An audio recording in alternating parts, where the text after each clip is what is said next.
dwylo, troi, ein dwylo, troi, a throi fel hyn. Chwifio'n dwylo, chwifio, lan fel hyn.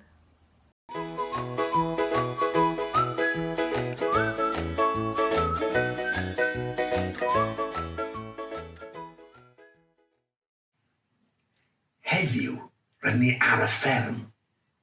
Gallech chi cnoi fel dafad. Me. Gallech chi sniffian fel moch.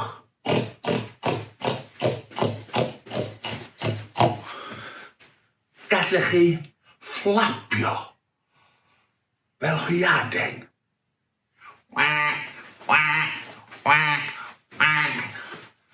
Gallech chi cerdded fel gwydd. Honk, honk, honk, honk, honk, honk, honk, honk.